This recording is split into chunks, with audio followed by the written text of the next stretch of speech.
ایک دفعہ کا ذکر ہے کہ ایک چھوٹے سے گاؤں میں 3 بدنام زمانہ ٹھگ تھے جنہوں نے اپنے برے کاموں سے مقامی لوگوں کو خوفزدہ کیا۔ ایک دن ان کو ایک احمق آدمی ملا جو بے مقصد گھوم رہا تھا، اپنے خیالوں میں گم تھا۔ اسے ایک آسان ہدف کے طور پر دیکھ کر انہوں نے اس پر ظالمانہ مذاق کھیلنے کا فیصلہ کیا۔ وہ احمق آدمی کے پاس پہنچے اور اسے بتایا کہ وہ طاقتور جادوگر ہیں جو اسے جو چاہے دے سکتے ہیں۔ امکان سے پرجوش احمق آدمی نے بے تابی سے حد سے زیادہ دولت مانگی۔ ٹھگ بڑی مسکراہٹ کے ساتھ اس کی خواہش کو پورا کرنے پر راضی ہو گئے، لیکن ایک شرط کے تحت۔ اسے بغیر کسی سوال کے ان کی ہدایت پر عمل کرنا چاہیے۔ لالچ میں اندھا ہو کر احمق آدمی نتائج سے بے خبر راضی ہو گیا۔ ٹھگ اسے جنگل کی گہرائی میں لے گئے جہاں انہوں نے اپنا چوری شدہ خزانہ چھپا رکھا تھا۔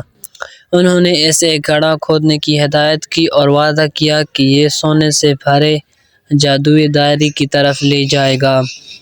جیسے ہی بے وقوف آدمی نے انتھک کھدائی کی، ٹھگ تفریح سے دیکھتے رہے، حملے کے لمحے کا انتظار کر رہے تھے، لیکن جیسے جیسے سوراخ گہرا ہوتا گیا انہوں نے دور سے قدموں کی آواز سنی۔